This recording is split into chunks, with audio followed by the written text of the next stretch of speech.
এটাকে হুযায়ফা রাদিয়াল্লাহু তাআলা আনহু, নবী সাল্লাল্লাহু আলাইহি ওয়াসাল্লামের বিশিষ্ট সাহাবী, তাকে বলা হতো সাহিবু সিররি রাসূলুল্লাহ সাল্লাল্লাহু আলাইহি ওয়াসাল্লাম, নবী সাল্লাল্লাহু আলাইহি ওয়াসাল্লামের গোপন কথার ভান্ডার।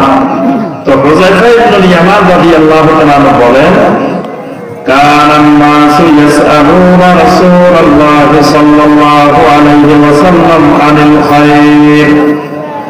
আমি মানুষদেরকে দেখতাম, মানুষেরা নবী সাল্লাল্লাহু আলাইহি ওয়াসাল্লামের কাছে এসে সব সময় শুধু ভালো জিনিস জিজ্ঞাসা করতেন, ভালো জিনিসের প্রশ্ন করতেন, কল্যাণের প্রশ্ন করতেন। কেউ আসে বলতেন, ইয়া রাসূলুল্লাহ সাল্লাল্লাহু আলাইহি ওয়াসাল্লাম, আইয়ুল ইসলামে খায়র, ইসলামের মধ্যে কোন জিনিসটা ভালো? কেউ আসে বলতেন, ইয়া রাসূলুল্লাহ সাল্লাল্লাহু আলাইহি ওয়াসাল্লাম, আফদালুল আমাল ইলাল্লাহ, আল্লাহর কাছে কোন আমলটা সবচেয়ে প্রিয়? কেউ এসে প্রশ্ন করতেন, ইয়া রাসূলুল্লাহ সাল্লাল্লাহু আলাইহি ওয়াসাল্লাম, দুল্লানি আলা আমালিন ইযা আমিলতুহু দাখালতুল জান্নাহ, আমাকে এমন কিছু আমল শিখাই দেন যে আমলটা করলে আমি জান্নাতে চলে যাব। হুযায়ফা রাদিয়াল্লাহু তাআলা বলেন, আমি কিন্তু কোনদিন আল্লাহ রাসূলকে গিয়ে কল্যাণ সম্পর্কে জিজ্ঞাসা করতাম না, ভালো জিনিসের প্রশ্ন করতাম না। ওয়া কুনতু আসআলুহু আনিশ শাররি, আমি সব সময় প্রশ্ন করতাম শুধু খারাপ জিনিস, খারাপ জিনিস, খারাপ দিকটা প্রশ্ন করতাম। কারণ কি? মাখাফাতা আন ইউদরিকানি, খারাপ জিনিস ছাড়ি ভালো জিনিসে আসছি, যদি আবার খারাপ জিনিসের রাস্তাগুলো আমি না চিনি, না জানি, যে কোনো সময় যে কোনো মুহূর্তে ওই খারাপ জিনিস আমার অজান্তেই আমার ভিতরে ঢুকে যেতে পারে। ঈমান আনার পরে ওই মুসলিমের উপরে, ওই মুমিনের উপরে ফরজ, ওই মুমিনকে ঈমানের বিপরীত জিনিসগুলো জানা লাগবে, কুফর সম্পর্কে জানা লাগবে, শিরিক সম্পর্কে জানা লাগবে, বেদাত সম্পর্কে জানা লাগবে, নিফাক সম্পর্কে জানা লাগবে। যদি জানা না থাকে তো যে কোনো সময় এগুলা ঢুকে যাওয়ার সম্ভাবনা আছে। আজকে মুসলিমেরা এগুলা না জানার কারণে মুসলিমের ভিতরে কুফরও আছে, মুসলিমের ভিতরে শিরিকও আছে, মুসলিমের ভিতরে নিফাকও আছে, মুসলিমের ভিতরে বেদাতও আছে, কুফরিও আছে, মুসলমান আছে, দুটোই। তার কুফরিও সমান তালে চলতেছে, ঈমানও চলতেছে, নামাজও পড়া যাচ্ছে, মসজিদের ভিতরে গিয়ে বলতেছে ইনশাআল্লাহ বাকি নামাজের পরে ঈমান আমলের বয়ান হবে, সবাই বসে যাই, বহুত ফায়দা হয়ে যাবে, আলহামদুলিল্লাহ ঈমান আমলের কথা হবে।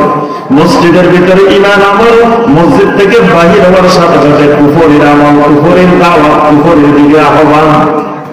ঈমানের মেহনত চলতেছে, সাথে সাথে কুফরির মেহনত চলতেছে, ঈমানের মেহনত চলতেছে, সাথে সাথে শিরিকের মেহনত চলতেছে, ঈমানের মেহনত চলতেছে, সাথে সাথে বেদাতের মেহনত জোরে সোরে চলতেছে, চলতেছে না? যে বাইতুল্লাহ নামাজ পড়লে এক রাকাতে কত লক্ষ? বাংলাদেশ হচ্ছে লক্ষ গুণ উত্তম, আর টঙ্গিতে পড়লে আরো বেশি। তাহলে এই কথাটা শিরকি কথা না তাওহীদি কথা? শিরকি কথা। তাহলে ঈমানের মেহনত চলে, শিরকির কথার মেহনত চলতেছে, চলতেছে না? ঈমানের মেহনত চলে, কুফরের মেহনত চলতেছে, ঈমানের মেহনত চলতেছে, বেদাতি আকীদার মেহনত চলতেছে। এই জন্য একজন মুসলিমকে ঈমান আনার পরে ঈমানের বিপরীত রাস্তাগুলো সম্পর্কে জানতে হবে। কিন্তু আপনারা প্রথম পরীক্ষায় এখানে ফেল করছেন, অল্প কয়েকজন ছাড়া বাকিরা ঈমানের বিপরীত জিনিস বলতে পারেন নাই। এই জন্য মনে রাখবেন, ঈমানের বিপরীত কি? কুফরি। ঈমান থাকলে কোথায় যাব? জান্নাতে। কুফর থাকলে ইন্নাল্লাযীনা কাফারু মিন আহলিল কিতাবি ওয়াল মুশরিকিনা ফী নারি জাহান্নাম খালিদিনা ফিহা উলাইকা হুম শাররুল বারিয়া।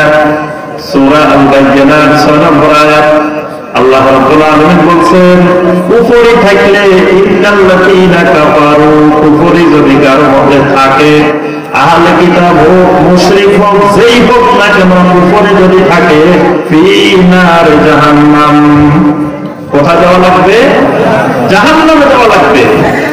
এজন্য কুফরের পরিণাম জাহান্নাম, শিরকের পরিণাম জাহান্নাম, নিফাকের পরিণাম জাহান্নাম, বেদাতের পরিণাম জাহান্নাম।